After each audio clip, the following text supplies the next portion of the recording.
Picture a small mountain town nestled in the Colorado Rockies, where the air is thin, the snow falls heavy, and absolutely nothing is as it seems. This is South Park, a place where the extraordinary masquerades as the mundane, where fourth graders navigate cosmic conspiracies with the same casual attitude they'd bring to a spelling test. South Park began as a simple story about four boys and their adventures, but it quickly evolved into something far more complex. A mirror reflecting our society's absurdities, hypocrisies, and contradictions. What started as crude construction paper cutouts animated in a college dorm room became one of television's longest-running and most influential satirical works. The genius of South Park lies not just in its willingness to offend, but in its consistency. For over 2 decades, creators Trey Parker and Matt Stone have maintained an unwavering commitment to questioning authority, challenging conventional wisdom, and finding humor in humanity's darkest impulses. They've created a universe where anything can happen, and usually does. In this mountain town, we'll meet Stan Marsh, the everyman protagonist trying to make sense of an increasingly senseless world. Kyle Broflovsky, whose moral compass often puts him at odds with his surroundings. Eric Cartman, a character who began as comic relief but evolved into something far more sinister. And Kenny McCormick, whose repeated deaths and resurrections hint at deeper mysteries lurking beneath South Park's surface. But South Park isn't just about these four boys. It's about their families, their teachers, their neighbors, and the bizarre ecosystem of characters that populate this fictional Colorado town. It's about Randy Marsh's midlife crises, Gerald Broflovsky's moral flexibility, and Leanne Cartman's enabling nature. It's about authority figures who are anything but authoritative, and children who often display more wisdom than the adults supposedly guiding them. As we embark on this journey through South Park's extensive mythology, we'll discover that beneath the crude animation and shocking humor lies a sophisticated examination of American culture. This is a story about growing up in a world that often seems designed to prevent maturation, about maintaining innocence in the face of overwhelming corruption, and about finding friendship and meaning in the most unlikely circumstances. So settle in as we explore the complete South Park story, from its humble beginnings to its current status as a cultural institution. This is a tale of four boys who never age, trapped in a perpetual fourth grade that allows them to comment on every era, every crisis, and every cultural shift. It's a story that never truly ends, because in South Park, there's always another conspiracy to uncover, another authority figure to question, and another sacred cow to sacrifice on the altar of satirical examination. Welcome to South Park, where the coffee is always hot, the mysteries run deep, and the children are anything but innocent. In the heart of South Park's storytelling engine sit four elementary school students whose friendship forms the show's emotional core. Stan Marsh serves as our primary protagonist, the rational voice in an irrational world, the character through whose eyes we most often experience South Park's absurdities. Stan represents the everyman, the person trying to navigate childhood while the world around him grows increasingly complex and contradictory. Stan's character arc throughout the series reflects the show's own evolution. In early episodes, he was simply the straight man, reacting with appropriate shock to the bizarre events unfolding around him. But as the series progressed, Stan became more cynical, more aware of the hypocrisy and meaninglessness that seemed to permeate adult society. This transformation mirrors many viewers' own journey from naive optimism to informed skepticism. Kyle Broflovsky functions as the group's moral center, the character most likely to take a stand on principle even when it's inconvenient or unpopular. His Jewish heritage often places him in opposition to the casual prejudice that flows through South Park, making him both an outsider and a voice of conscience. Kyle's relationship with his family, particularly his adopted brother Ike from Canada, provides some of the show's most genuinely touching moments. The dynamic between Stan and Kyle forms the emotional backbone of South Park. Their friendship represents something pure in a world full of corruption, a bond that survives despite constant challenges. When they fight, the show takes on a melancholy tone. When they reconcile, there's genuine warmth beneath the cynical exterior. Eric Cartman began as a simple antagonist, the fat kid who was mean, selfish, and slightly dim. But over time, Cartman evolved into something far more complex and disturbing.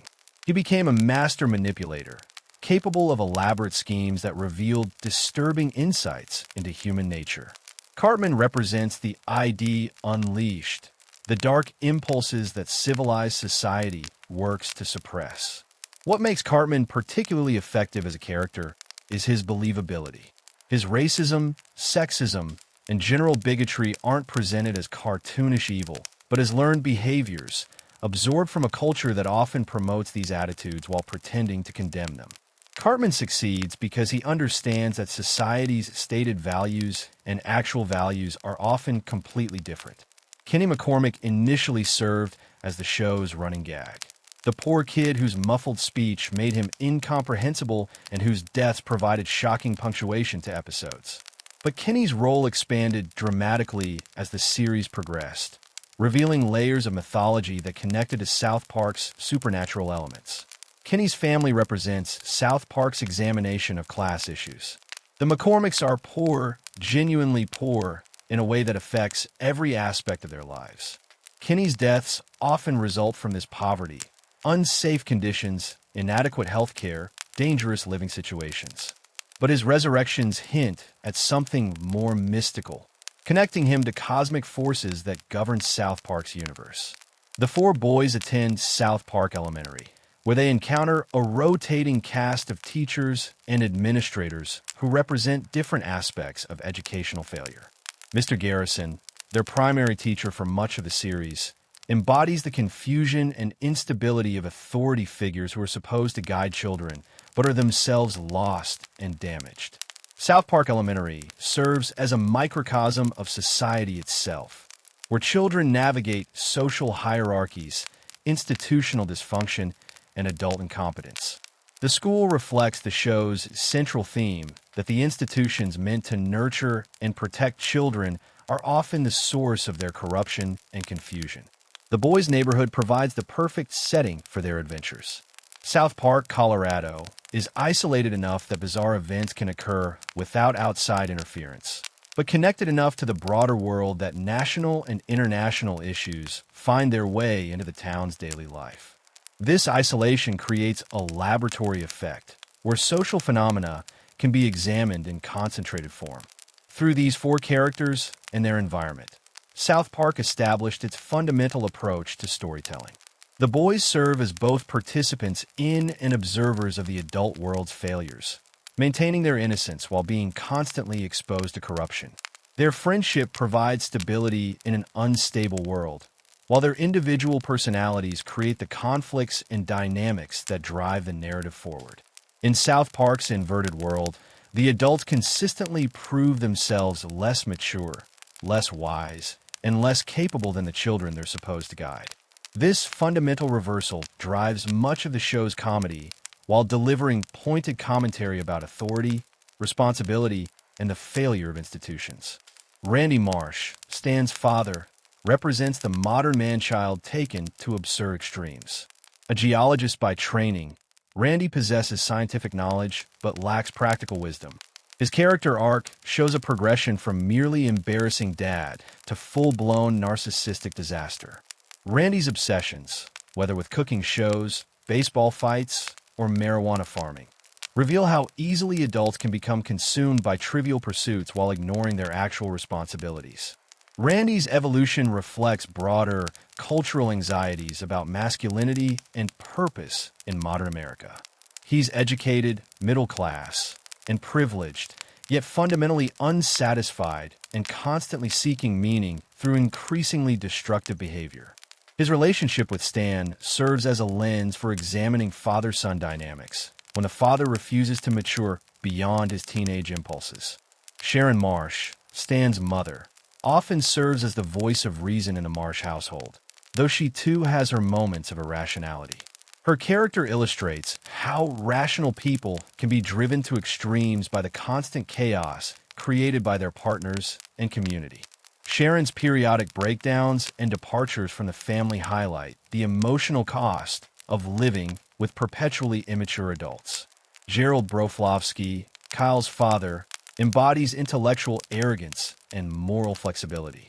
As a lawyer, Gerald possesses the tools to justify almost any position, and he frequently uses his intelligence in service of questionable causes. His character represents the educated professional who believes his credentials entitle him to opinions on subjects far outside his expertise. Gerald's storylines often involve him becoming obsessed with online activities, trolling, social media manipulation, or digital activism that allow him to exercise power while avoiding real-world consequences. His behavior reflects anxieties about how technology enables adults to indulge their worst impulses while maintaining plausible deniability. Sheila Broflovsky, Kyle's mother, represents activist energy divorced from practical wisdom. Her campaigns against various perceived threats, from television content to holiday celebrations, demonstrate how well-intentioned advocacy can become authoritarian when it loses sight of nuance and individual liberty. Sheila's character warns against the dangers of moral certainty combined with political power. Leanne Cartman, Eric's mother, presents perhaps the most complex case study in parental failure. Her permissive approach to parenting enables Cartman's worst impulses, while her own promiscuous behavior provides him with deeply problematic models for relationships and sexuality. Yet Leanne is portrayed with genuine affection, showing how enabling behavior can stem from love misapplied rather than malice. The McCormick parents represent a different kind of failure, poverty-induced dysfunction. Stuart and Carol McCormick's alcoholism and domestic violence stem from economic desperation and social marginalization. Their treatment of Kenny reflects how systemic problems manifest in individual family tragedies, while Kenny's resilience demonstrates children's remarkable ability to survive adult failure. Mr. Garrison, the boys' teacher for much of the series, embodies institutional educational failure. His personal struggles with identity, sexuality, and mental health repeatedly interfere with his professional responsibilities. Garrison's various identity crises, from repressed homosexual to transgender woman to Donald Trump stand-in, reflect cultural anxieties about identity and authority. Garrison's teaching methods range from neglectful to actively harmful, yet he retains his position through bureaucratic inertia and institutional dysfunction. His character demonstrates how schools can fail children not through malice, but through the inability to address basic competency issues in their staff. Principal Victoria, later replaced by PC Principal, represents different approaches to educational administration. Victoria's well-meaning but ineffective leadership gives way to PC Principal's aggressive enforcement of contemporary social norms. Both characters illustrate how educational institutions struggle to balance competing demands while losing sight of their primary mission. Chef, voiced by Isaac Hayes until his departure, served as one of the few genuinely wise adult characters in early seasons. His advice to the boys was often cryptic, but ultimately sound, and his presence provided a stabilizing influence in their chaotic world. Chef's departure and eventual corruption reflect the show's increasingly pessimistic view of adult guidance. The adult world of South Park consistently demonstrates that age doesn't bring wisdom, that education doesn't guarantee rationality, and that authority doesn't ensure competence. The adults pursue their obsessions with childish intensity while expecting the children to navigate an increasingly complex world without proper guidance. This role reversal serves multiple narrative functions. It allows the child characters to serve as voices of reason without seeming precocious. It provides commentary on real-world authority failures, and it creates situations where innocence and experience clash in unexpected ways. Through their portrayal of dysfunctional adults, Parker and Stone suggest that many social problems stem not from children's failure to respect authority, but from authority's failure to earn respect. The adults of South Park aren't evil.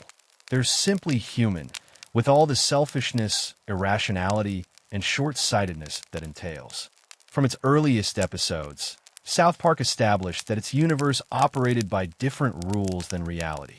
This wasn't simply a matter of crude animation or shock humor.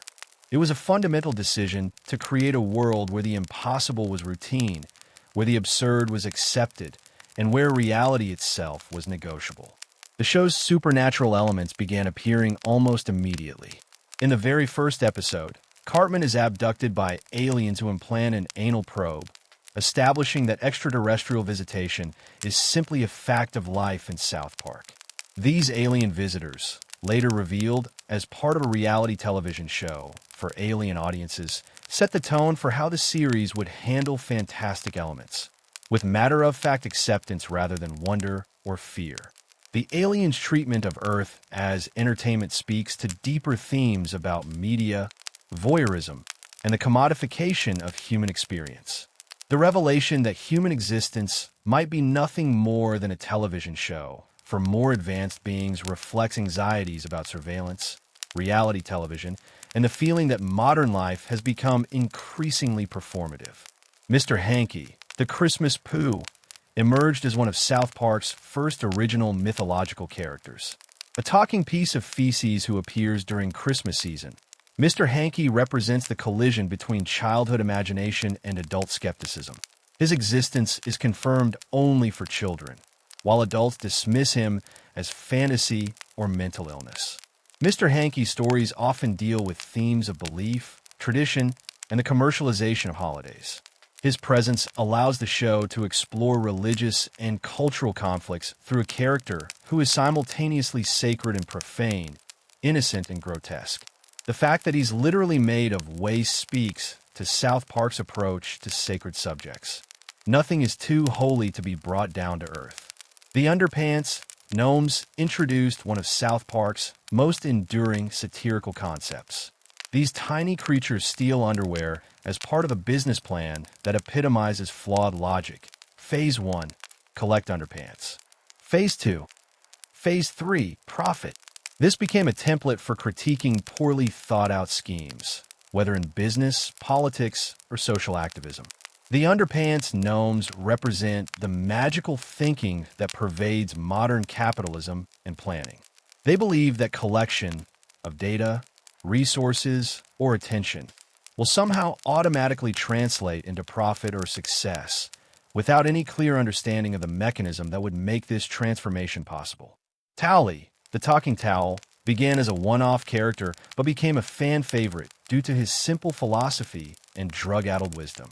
His constant advice to don't forget to bring a towel and his marijuana-induced confusion create a character who is simultaneously helpful and utterly useless. Towley represents a certain type of well-meaning but ultimately ineffective guidance.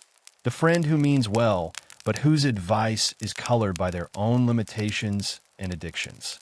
His existence as a sentient towel speaks to the show's willingness to anthropomorphize absolutely anything in service of comedy and commentary. The show's relationship with celebrities and public figures established another key element of its mythology. Rather than simply parodying famous people, South Park often literally brings them into its universe, where they're subjected to the same absurd logic that governs everything else. These celebrity appearances serve multiple functions. They provide immediate cultural relevance. They demonstrate that fame provides no protection from South Park's satirical lens, and they establish that the show's universe is connected to but separate from reality. Celebrities in South Park often reveal their true nature, which is invariably more petty, desperate, or bizarre than their public image. The recurring presence of Satan as a surprisingly sympathetic character reflects the show's approach to traditional religious concepts.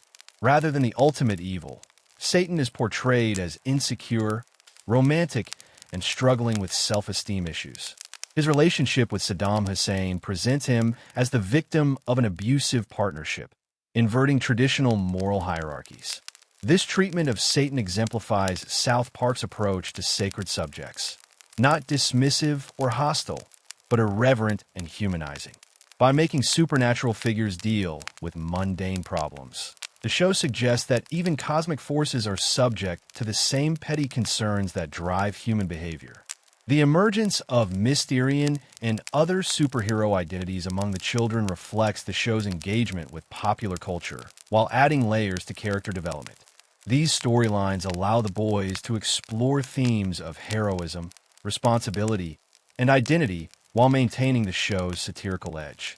The superhero episodes also connect to Kenny's mysterious resurrection abilities, weaving together seemingly disconnected elements into a more complex mythology. This demonstrates how South Park builds depth gradually, taking throwaway gags and developing them into significant plot elements. Professor Chaos, Butter's villainous alter ego, represents the flip side of superhero fantasy, the desire to matter, to have impact, even if that impact is destructive. His elaborate but ultimately harmless schemes reflect both childhood power fantasies and the reality that most attempts at significance fall short of their ambitious goals. These early mythological elements establish South Park's unique tone and approach. The show would take any concept, supernatural, cultural, or completely invented, and subject it to its particular brand of satirical examination. Nothing was too sacred to mock, too absurd to include, or too complex to reduce to its essential contradictions. What distinguished South Park from other animated comedies was its evolution from shock humor to sophisticated social commentary, while maintaining its irreverent tone and crude animation style. The show developed into one of television's most effective satirical voices, capable of dissecting complex social issues through the lens of elementary school students navigating an increasingly bewildering world. The show's approach to controversy was established early and remained consistent throughout its run. Rather than avoiding sensitive topics, Parker and Stone deliberately sought them out, believing that comedy could illuminate truth in ways that serious discourse often couldn't. Their method involved taking controversial positions to their logical extremes, revealing the absurdities and contradictions inherent in most public debates. Religious satire became one of South Park's most distinctive elements, but rather than promoting atheism or attacking faith generally, the show typically targeted institutional hypocrisy and fundamentalist extremism. Episodes dealing with Catholicism, evangelical Christianity, Scientology, and other belief systems usually distinguish between sincere faith and organized religion's political and financial machinery. The show's treatment of Scientology exemplifies this approach. Rather than mocking individual believers, the episodes focused on the organization's practices, its treatment of members, and its aggressive response to criticism. By presenting Scientology's origin story without editorial comment, letting the narrative speak for itself, the show achieved more effective criticism than direct attack might have accomplished. Political commentary in South Park deliberately frustrated viewers seeking simple partisan validation. The show's douche and turd sandwich approach to electoral politics suggested that most political choices offer only the illusion of meaningful difference, while real issues remain unaddressed by mainstream political discourse. This approach extended to specific political figures and movements. The show criticized both conservative and liberal positions with equal vigor, focusing on the performative nature of contemporary politics rather than advocating for particular policies. Politicians in South Park are typically portrayed as self-serving actors more concerned with image management than actual governance. Environmental issues received particularly complex treatment, with episodes examining both genuine environmental concerns and the commercialization of environmental activism. The show criticized corporate environmental destruction while also mocking environmental extremism and the tendency to treat complex issues as simple moral choices. The famous Man-Bear-Pig storyline, initially presented as a satire of environmental alarmism, was later revisited to acknowledge climate change as a real threat while maintaining criticism of political responses to environmental issues. This evolution demonstrated the show's willingness to reconsider its positions while maintaining its skeptical stance toward authority. Celebrity culture provided another rich target for South Park's satirical examination.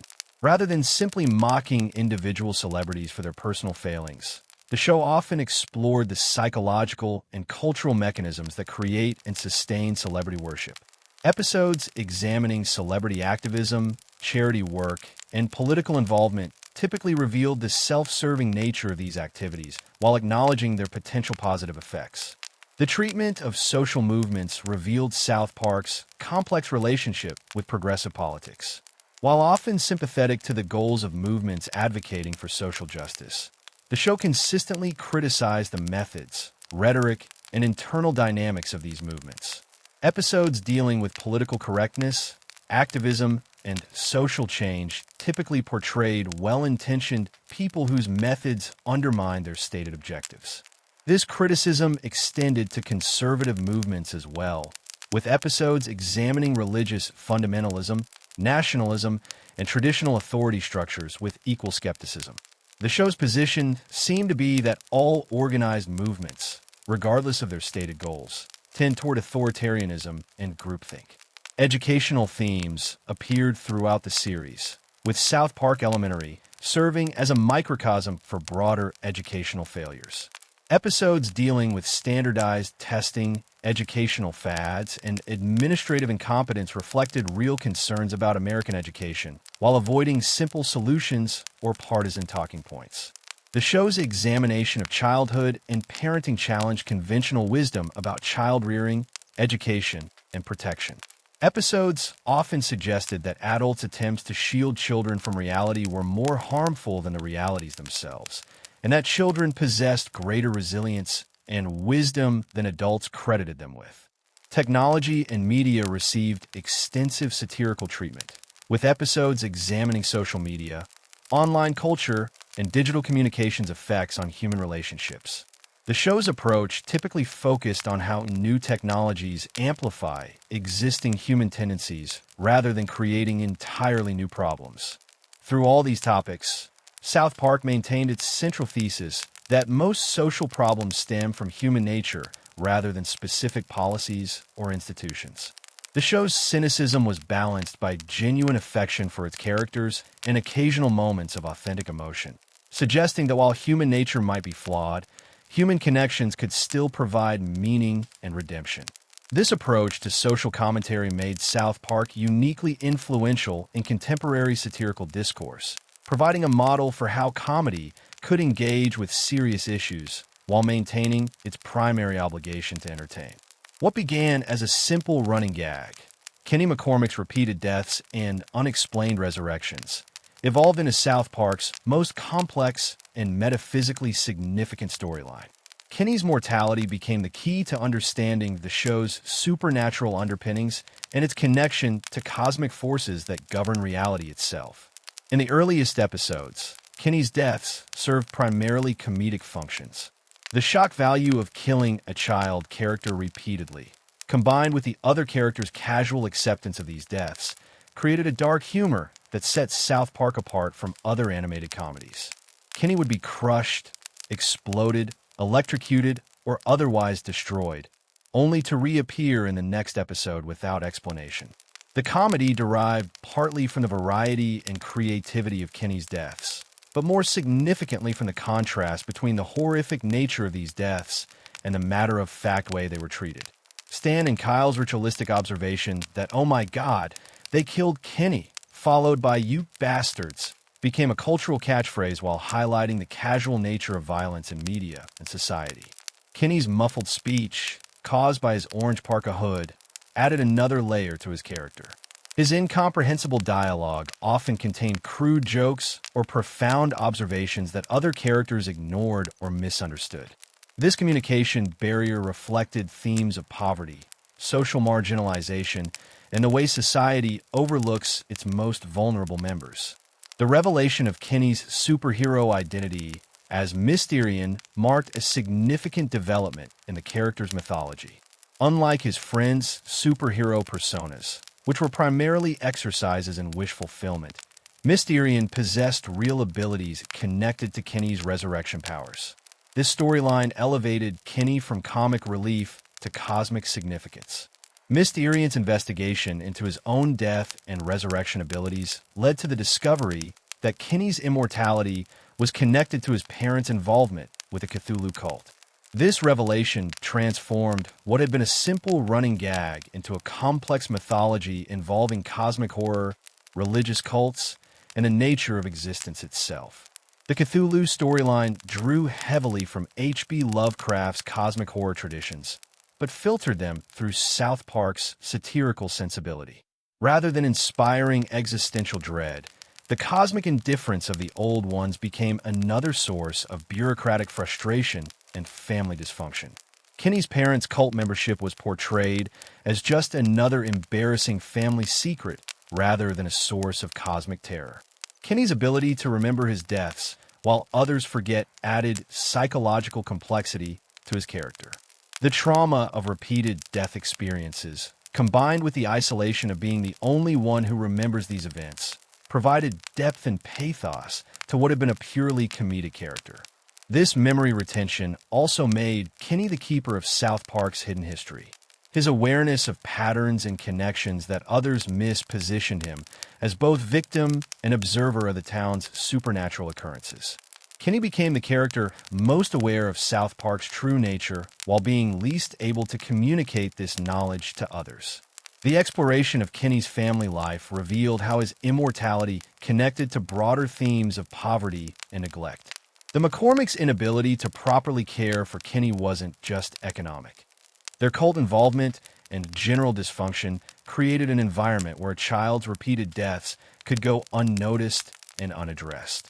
Kenny's relationship with his sister Karen added emotional stakes to his superhero activities.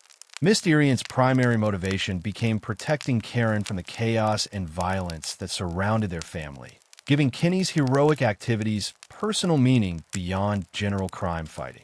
The cosmic scope of Kenny's storyline extended beyond personal and family issues to questions about the nature of reality itself. His immortality suggested that South Park existed within a framework where normal rules didn't apply, where death could be temporary and consciousness could persist across multiple incarnations. This metaphysical complexity reached its peak during episodes exploring alternate dimensions and parallel realities. Kenny's ability to transcend death became connected to his awareness of multiple possible versions of himself and his friends, suggesting that consciousness itself might be more fluid and persistent than commonly believed. The show's treatment of Kenny's immortality also provided commentary on religious and philosophical concepts of afterlife and resurrection. Rather than presenting these as purely spiritual matters, South Park portrayed them as mechanical processes subject to bureaucratic oversight and technical difficulties. Kenny's temporary replacement by Butters during his extended absence highlighted his importance to the group dynamic. While Butters brought his own qualities to the friendship, the absence of Kenny's unique perspective and experiences created a noticeable void that couldn't be simply filled by another character. The eventual revelation that Kenny's immortality was connected to his status as a chosen one in cosmic conflicts elevated his character from victim to participant in forces beyond normal comprehension. This development suggested that what appeared to be random misfortune was actually part of a larger pattern of supernatural conflict. Through Kenny's mythology, South Park explored themes of fate, free will, and the meaning of existence while maintaining its satirical tone. The cosmic horror elements provided a framework for examining how individuals cope with forces beyond their understanding or control, while the family drama grounded these abstract concepts in recognizable emotional realities. Eric Hartman's transformation from annoying elementary school antagonist to genuinely disturbing sociopath represents one of television's most complex and troubling character developments. What began as simple bratty behavior gradually revealed itself as something far more sinister. A carefully observed study in how hatred and manipulation can flourish when left unchecked by effective moral guidance. In early episodes, Cartman's character flaws seemed relatively harmless, if unpleasant. His selfishness, dishonesty, and casual cruelty marked him as the group's antagonist. But these traits appear to stem from typical childhood immaturity and poor parenting rather than fundamental evil. His schemes were transparently self-serving and usually backfired in ways that provided natural consequences for his behavior. The first hints of Cartman's deeper darkness emerged through his casual bigotry. His anti-Semitic comments toward Kyle initially seemed like playground insults, hurtful but not necessarily indicating genuine ideological commitment. However, as the series progressed, these attitudes revealed themselves as part of a more comprehensive worldview based on hierarchy, domination, and dehumanization of others. Cartman's bigotry wasn't limited to anti-Semitism, though his conflict with Kyle provided the most consistent expression of these attitudes. His racism, sexism, homophobia, and general prejudice against anyone different from himself reflected learned behaviors absorbed from broader cultural sources and amplified by his own psychological tendencies. What made Cartman particularly dangerous was his intelligence. Unlike stereotypical bullies who rely on physical intimidation, Cartman possessed genuine cunning and strategic thinking ability. His schemes became increasingly sophisticated, demonstrating an understanding of human psychology that he used to manipulate others into serving his purposes. The Scott Tenorman Must Die episode marked a watershed moment in Cartman's development, revealing the extent of his capacity for revenge and cruelty. His elaborate plot to humiliate Scott Tenorman by feeding him his own parents remains demonstrated planning ability, psychological insight, and moral vacancy that went far beyond typical childhood misbehavior. This episode established Cartman as capable of genuinely evil acts while maintaining the show's comedic framework. The horror of his actions was balanced by their absurdity and the fact that they took place in South Park's consequence-free universe, where even the most traumatic events are quickly forgotten or normalized. Cartman's relationship with authority figures revealed his understanding of how systems work and how they can be manipulated. Rather than simply rebelling against rules, he learned to use rules to his advantage, positioning himself as victim when convenient and authority figure when possible. His ability to manipulate adults stemmed partly from their own prejudices and blind spots. Cartman understood that adults wanted to believe in children's innocence and would often accept implausible explanations rather than confront uncomfortable truths about childhood behavior. The character's Nazi associations and fascist sympathies provided some of the show's most controversial content, while serving as commentary on how extremist ideologies attract and develop adherents. Cartman's attraction to Nazism wasn't presented as aberrant historical interest, but as natural extension of his existing prejudices and power fantasies. These storylines suggested that fascism appeals not to grand philosophical commitments, but to petty resentments and desires for dominance. Cartman's version of Nazi ideology focused on personal grievances rather than historical or political understanding, showing how extremist movements exploit individual psychological needs. Cartman's entrepreneurial activities demonstrated how his manipulative abilities could be channeled into apparently legitimate pursuits. His various business ventures, from theme parks to nutritional supplement scams, showed the same disregard for others' welfare that characterized his personal relationships. These episodes provided commentary on capitalism's potential for exploitation, while showing how someone with Cartman psychology might thrive in systems that reward manipulation and disregard ethical considerations. His success in business ventures reflected real-world concerns about how sociopathic traits can be advantageous in certain competitive environments. The character's relationship with his mother, Leanne, revealed how enabling behavior can nurture pathological development. Leanne's unwillingness to set boundaries or impose consequences allowed Cartman's worst impulses to flourish unchecked, demonstrating how permissive parenting can inadvertently create monsters. Yet Leanne's character also showed genuine love and good intentions, complicating simple narratives about parental responsibility. Her enabling behavior stemmed from affection rather than malice, illustrating how well-meaning people can contribute to harmful outcomes through their inability to confront difficult truths. Cartman's periodic displays of vulnerability and insecurity added complexity to his character while never excusing his behavior.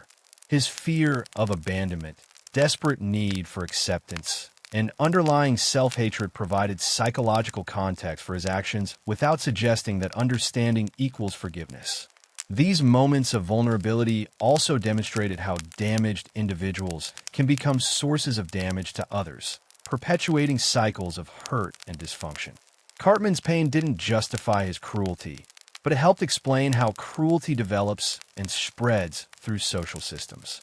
The character's evolution reflected broader cultural anxieties about the development of extremism, the failure of institutions to address antisocial behavior, and the way individual pathology can intersect with systemic problems to create genuine danger.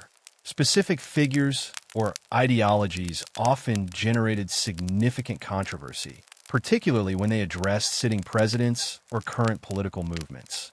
The show's equal opportunity offender approach meant that no political position was safe from satirical attack.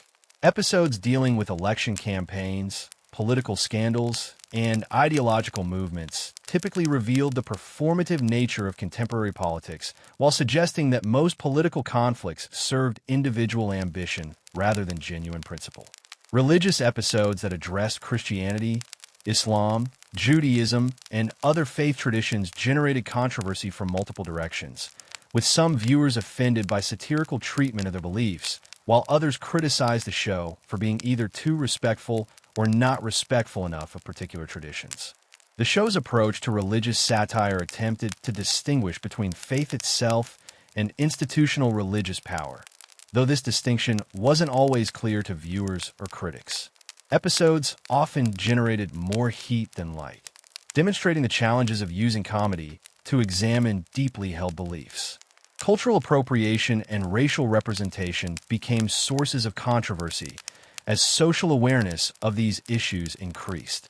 Early episodes that would be considered problematic by contemporary standards created ongoing discussions about artistic evolution, historical context, and the responsibility of creators to address their past work. The show's handling of these criticisms varied, sometimes acknowledging problematic elements, while other times defending creative choices as legitimate satirical expression. This inconsistent response reflected broader cultural uncertainties about how to address historical content that no longer meets contemporary standards. Episodes dealing with sexuality, particularly those involving children discovering or expressing sexual interests, generated controversy from viewers concerned about the appropriateness of such content in animated comedy. The show's defense that it was satirizing adult projections on a childhood sexuality didn't always satisfy critics. International controversy arose when episodes addressed foreign countries, leaders, or cultural practices in ways that were perceived as stereotypical or prejudiced. The show's American perspective and satirical approach sometimes conflicted with other cultural values and sensitivities. The cumulative effect of these controversies established South Park as a cultural touchstone for free expression debates while demonstrating the costs and benefits of maintaining satirical independence. The show's survival and success despite constant criticism proved that audiences valued provocative comedy even when they disagreed with specific episodes or approaches. South Park's revolutionary 6 days to air production schedule fundamentally changed how animated television could respond to current events while creating a unique creative environment that shaped every aspect of the show's content and character. This compressed timeline allowed the series to comment on news events with unprecedented immediacy while maintaining the quality and complexity that distinguished it from other animated comedies. The traditional animation production cycle requires months of planning, writing, storyboarding, animation, and post-production work. Most animated series work several months ahead of their air dates, making topical references difficult and immediate response to current events nearly impossible. South Park's creators deliberately rejected this model in favor of a high-pressure, high-reward system that prioritized relevance over conventional production comfort. Wednesday mornings typically began with Trey Parker and Matt Stone reviewing current events and brainstorming episode concepts in their Colorado studio. By Wednesday afternoon, they would have selected a topic and begun developing the basic story structure. Thursday involved intensive writing sessions where dialogue, character arcs, and satirical angles were refined and finalized. The compressed writing schedule forced creative decisions to be made quickly and instinctively. often resulting in more spontaneous and authentic satirical responses than carefully planned episodes might achieve. This pressure cooker environment eliminated the possibility of overthinking or second-guessing creative choices that might lose their impact through excessive revision. Friday began the technical production phase, with voice recording, animation, and editing work proceeding simultaneously rather than sequentially.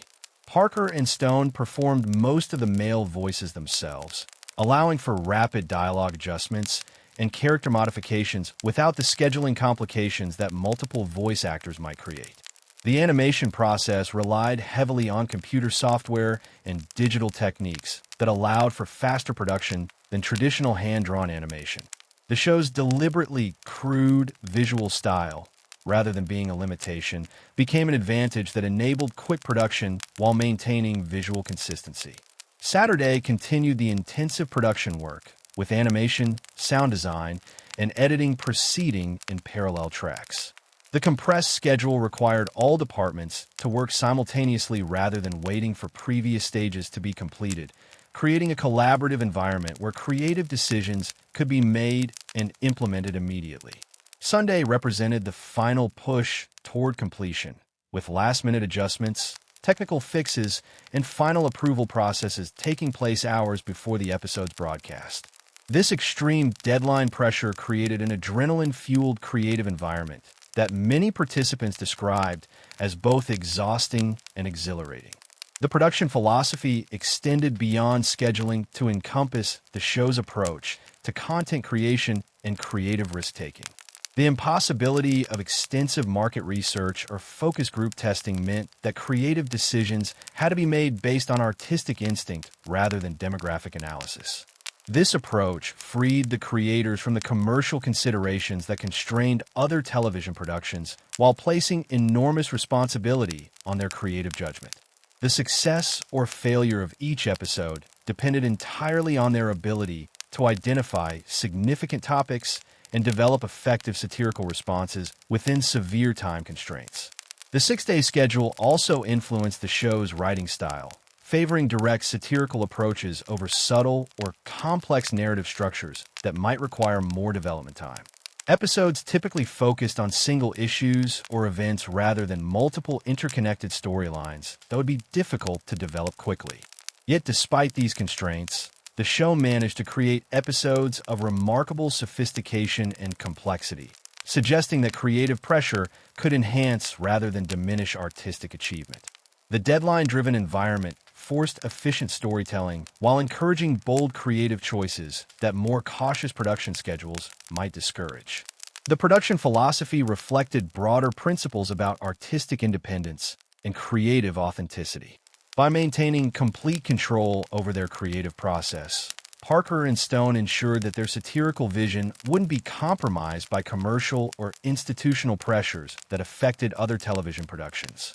This independence came at significant personal cost, requiring enormous time and energy commitments from the creative team, while creating constant pressure to produce high-quality work under extreme deadlines. The sustainability of this approach depended on the creator's willingness to sacrifice conventional work-life balance in favor of artistic achievement. The success of South Park's production model influenced other television productions to experiment with faster response times and more topical content, though few attempted to match the extreme scheduling demands that made South Park's immediacy possible. The show's production philosophy also demonstrated that quality animation didn't require enormous budgets or extensive production teams if creative vision and technical efficiency were properly aligned. The lean production model allowed for greater creative flexibility while maintaining professional standards. Through its unique approach to production, South Park proved that animated television could be as immediate and responsive as live-action programming, while maintaining the creative advantages that animation provided for satirical expression and visual storytelling. Despite South Park's satirical focus and absurdist humor, the show's emotional core has always resided in the relationships between its characters, particularly the friendship among Stan, Kyle, Cartman, and Kenny. These relationships have evolved and deepened over the series' long run, while maintaining the essential dynamics that make the characters' interactions both funny and genuinely affecting. The friendship between Stan and Kyle serves as the show's emotional anchor, representing something pure and enduring in a world full of corruption and chaos. Their bond has survived countless challenges, from Cartman's manipulative schemes to family conflicts to their own personal disagreements about values and priorities. Episodes that threaten this friendship typically carry more emotional weight than the show's usual satirical content, suggesting that even in South Park's cynical universe, some relationships possess genuine value worth protecting. When Stan and Kyle fight, the show takes on a melancholy tone that emphasizes how much their friendship means to both characters and viewers. Their friendship has evolved from simple childhood companionship to something more complex and meaningful, reflecting how real friendships deepen through shared experiences and mutual support. The boys have been through adventures, tragedies, and revelations together that have strengthened their bond while testing its limits. Kyle's role as Stan's moral compass has become more pronounced over time, with Kyle often serving as the voice of conscience when Stan becomes cynical or apathetic.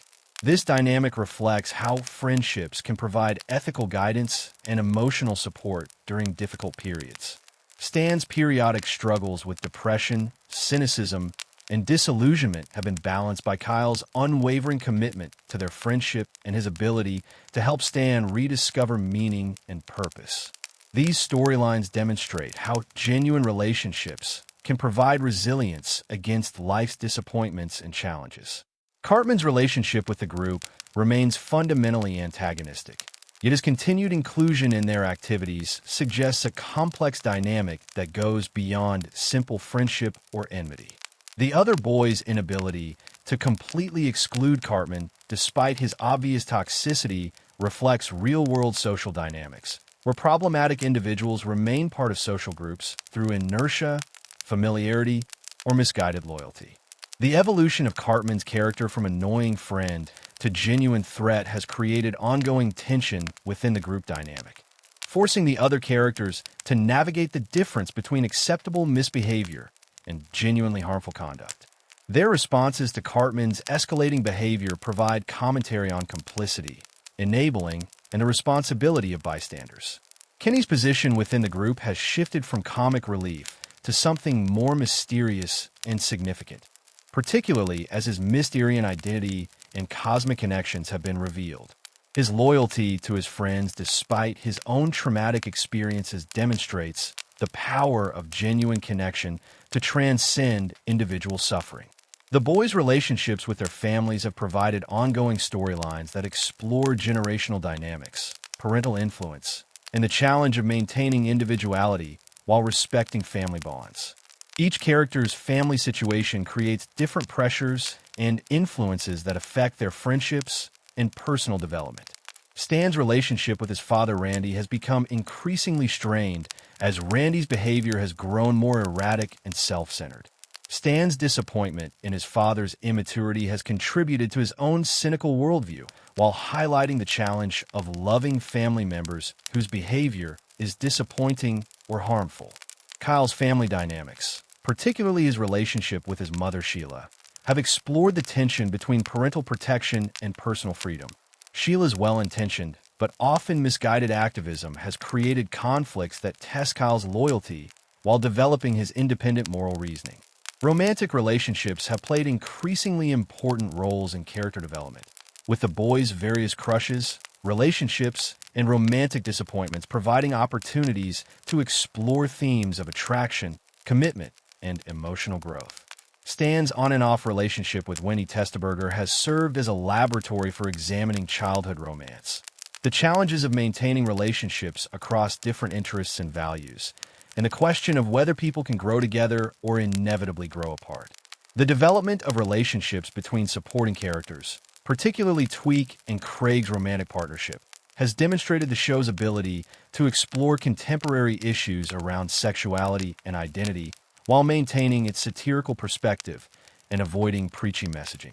Butter's various relationships and romantic interests have provided commentary on innocence, manipulation, and the way naive individuals can be exploited by others with more experience or malicious intent.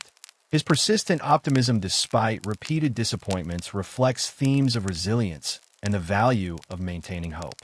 The boy's relationships with authority figures, teachers, parents, and community leaders, have evolved to reflect their growing awareness of adult hypocrisy and institutional failure. Their increasing skepticism toward authority has been balanced by their continued need for guidance and support. Friendship patterns among the broader cast of children have provided opportunities to explore social hierarchies, peer pressure, and the formation of social groups based on shared interests or values rather than simple convenience or proximity. Through its exploration of relationships and personal growth, South Park has demonstrated that even satirical comedy can address fundamental human needs for connection, understanding, and emotional support while maintaining its commitment to irreverent humor and social criticism. South Park's impact on comedy, animation, and cultural discourse extends far beyond its own episodes and characters, establishing new precedents for satirical content while influencing countless other creators and productions. The show's success proved that animated comedy could address serious topics, that satirical television could maintain artistic integrity while achieving commercial success, and that controversial content could find mainstream audiences without compromising its edge. The series democratized satirical commentary by demonstrating that effective social criticism didn't require elaborate production values or institutional support. Parker and Stone's success with crude animation and minimal resources inspired other creators to prioritize content over polish, leading to a wave of independent and alternative animated projects. Adult animation as a medium was fundamentally changed by South Park's approach to content and production. Before South Park, most animated programming was either aimed at children or relied on gentle adult humor that avoided controversial topics. South Park proved that animation could handle any subject matter while reaching sophisticated audiences. The show's influence on subsequent animated series is evident in programs like Family Guy, Rick and Morty, BoJack Horseman, and countless others that adopted similar approaches to controversial content, satirical commentary, and adult themes. While each developed its own voice and style, all benefited from the precedent South Park established for animated content. Television production practices were altered by South Park's rapid response model, with other shows attempting to incorporate more topical content and faster production schedules. While few matched South Park's extreme timeline, many adopted more flexible approaches that allowed for greater responsiveness to current events. The series' approach to controversy and censorship established new norms for creative freedom in television, with creators citing South Park's example when defending their own controversial content. The show's survival despite constant criticism demonstrated that audiences would support provocative content if it served genuine artistic purposes. Comedy writing was influenced by South Park's integration of satirical commentary with character-driven storytelling, showing how social criticism could emerge naturally from character interactions rather than requiring separate editorial segments or obvious messaging. The show's equal opportunity approach to satirical targets created a template for contemporary satirical comedy that avoided partisan positioning while maintaining critical perspective. This approach influenced political comedy, late-night television, and satirical media generally. Internet culture and meme generation were significantly impacted by South Park's memorable quotes, concepts, and characters. Phrases like, "Oh my God, they killed Kenny," and concepts like the underpants gnome's business plan became part of online discourse and cultural reference points.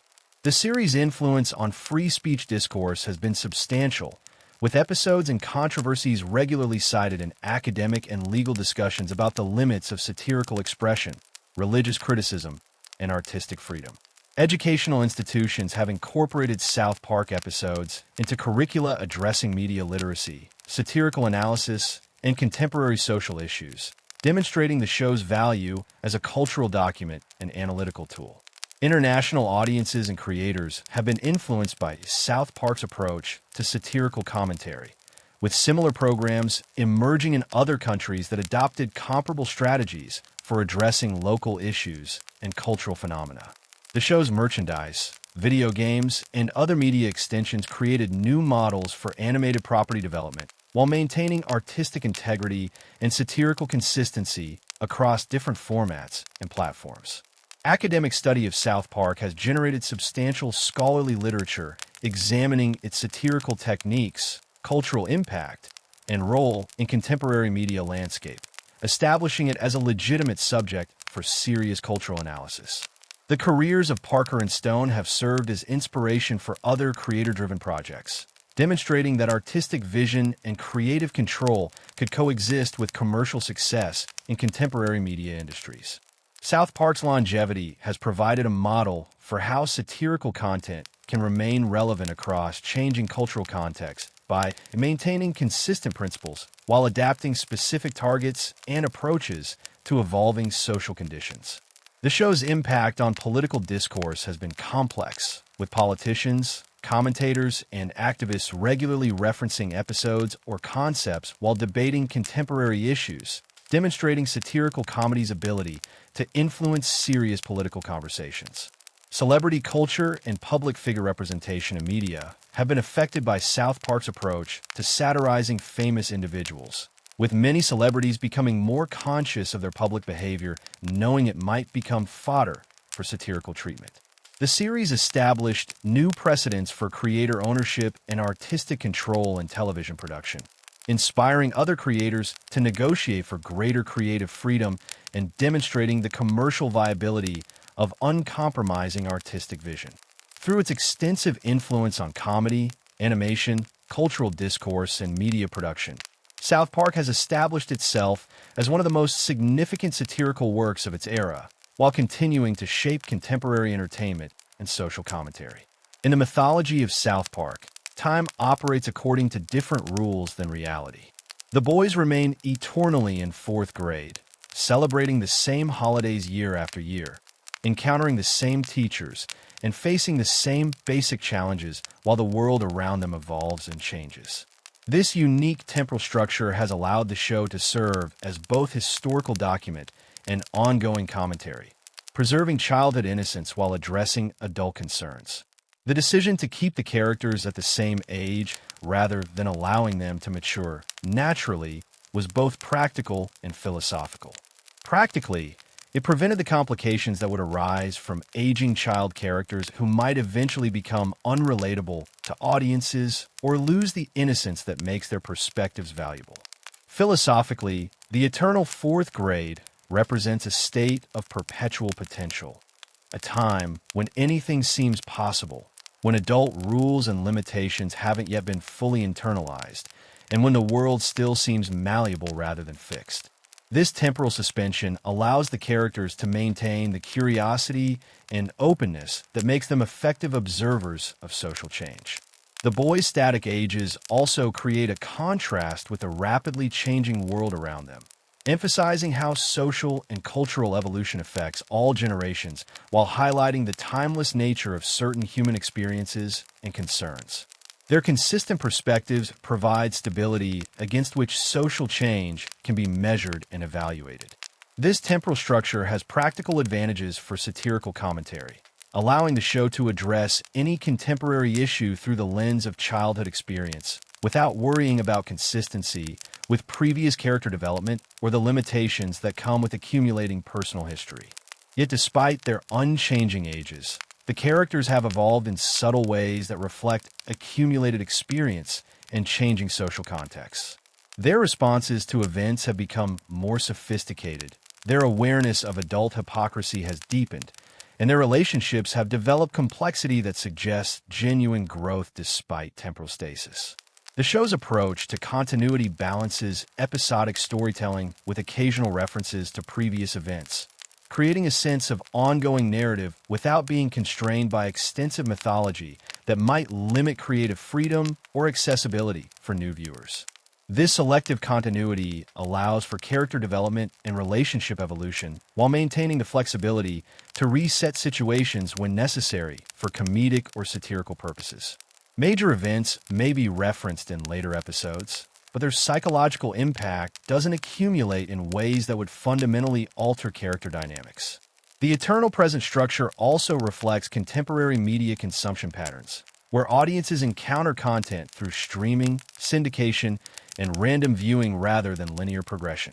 Episodes can be watched in any order while remaining comprehensible and entertaining. South Park's temporal approach has created a unique form of satirical commentary that exists outside normal historical progression while remaining deeply embedded in specific cultural moments. Each episode serves as a time capsule that captures particular social anxieties, political conflicts, and cultural phenomena. The show's archive provides a chronological record of American cultural concerns spanning over 2 decades, creating an inadvertent historical document that reveals how social priorities, political alignments, and cultural anxieties have evolved over time. Future viewers will be able to trace social change through South Park episodes, seeing how issues that seemed urgent at particular moments faded from attention while other concerns gained prominence. This documentary function was likely unintended, but has become one of the show's most valuable features. The characters' unchanging perspectives provide consistency across different cultural moments, allowing viewers to see how the same basic human concerns, friendship, family, authority, and meaning, manifest differently in changing social contexts while remaining fundamentally constant. This temporal structure also creates opportunities for the show to revisit and reconsider previous positions, with episodes sometimes contradicting or qualifying earlier satirical takes on persistent issues. The Boys' consistent characters allow for evolving perspectives without requiring fundamental personality changes. The eternal fourth grade has become a metaphor for American cultural attitudes generally, a desire to maintain innocence and optimism while engaging with increasingly complex and challenging realities. The Boys' situation reflects broader cultural tensions between nostalgia and progress. The show's temporal approach suggests that some human experiences transcend specific historical moments, that the fundamental challenges of growing up, forming relationships, and making sense of an often senseless world remain constant despite changing external circumstances. As South Park continues, its eternal present structure ensures that it can address any future cultural development or social change through the established framework of childhood observation and adult dysfunction. The Boys will always be available to serve as witnesses to whatever absurdities and tragedies await.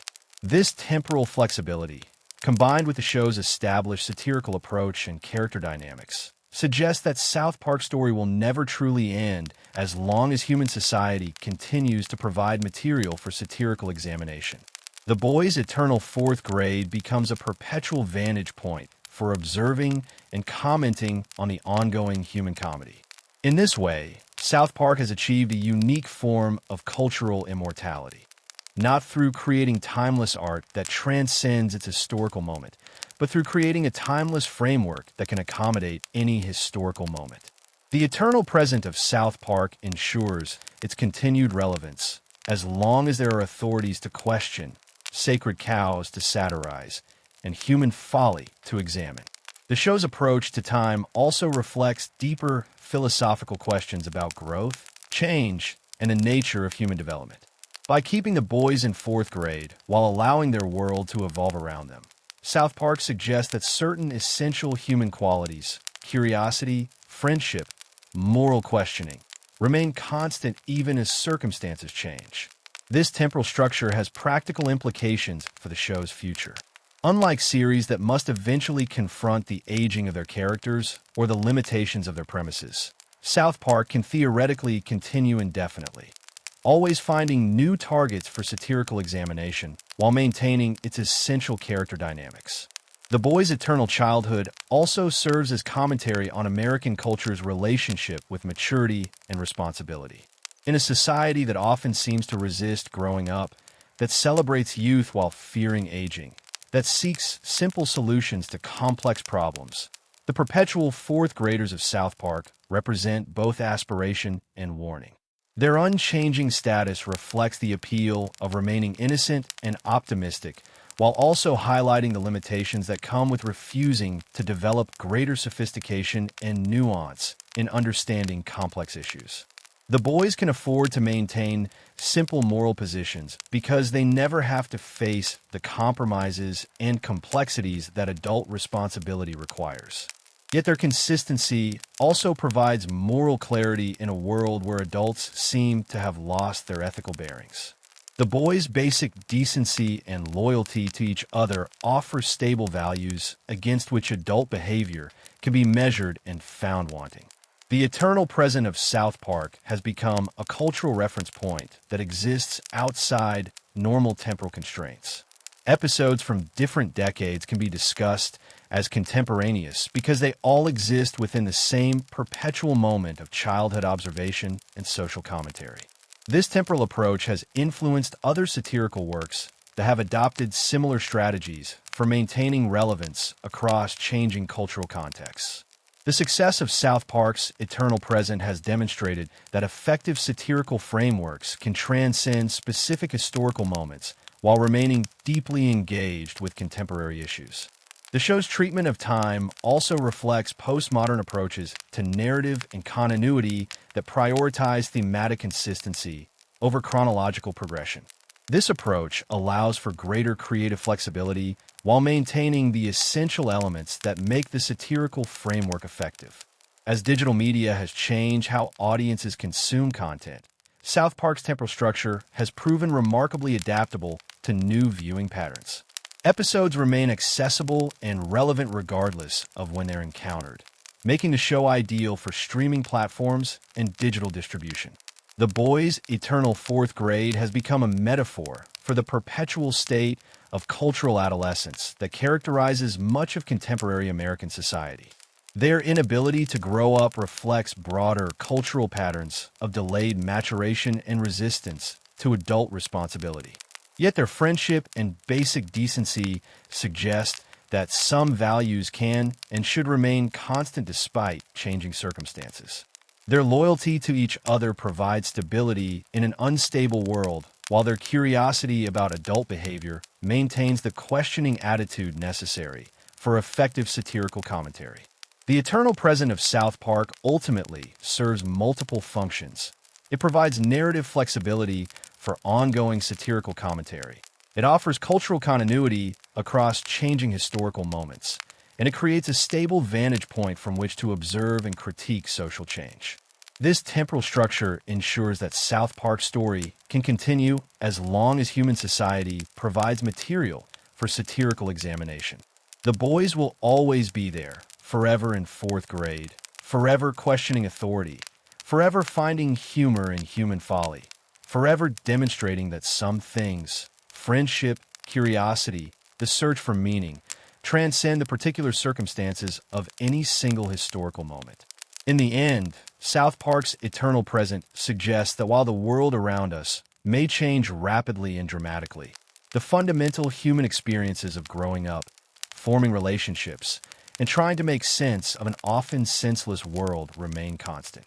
The Boys of South Park will forever represent that eternal moment of childhood when anything seems possible and no question is too sacred to ask. Their story never ends because it was never really about reaching a destination. It was about the journey itself, the ongoing process of observation, questioning, and discovery that defines both childhood and effective satirical commentary. In South Park's eternal present, that journey continues indefinitely, always finding new territory to explore while remaining grounded in the timeless verities of friendship, curiosity, and the irrepressible human capacity to find humor even in the darkest circumstances. And so the Boys remain, forever walking to school through the quiet mountain town of South Park, forever ready for whatever absurdities await them, forever serving as witnesses to the ongoing human comedy that plays out around them. Their eternal childhood ensures that there will always be fresh eyes to see familiar problems, innocent voices to ask uncomfortable questions, and pure friendships to provide hope in a world that often seems to have forgotten what really matters. This is the true genius of South Park's eternal present. It preserves the possibility of wonder, questioning, and growth while providing a stable platform from which to observe and comment on a world in constant flux. The Boys may never grow up, but through their eternal youth, We are reminded of what we lose when we do, and what we must struggle to preserve even as we mature and face the complexities of adult life. In South Park, Colorado, it is always the beginning of another adventure, always the start of another lesson in the absurdities of human nature, always the dawn of another day when four friends will face whatever chaos the world throws at them with courage, humor, and the unshakable bond of genuine friendship. And in that eternal moment, there's both comfort and challenge. Comfort in the stability of true connection, and challenge in the reminder that the world always has more to teach us if we just maintain the courage and curiosity to keep asking questions.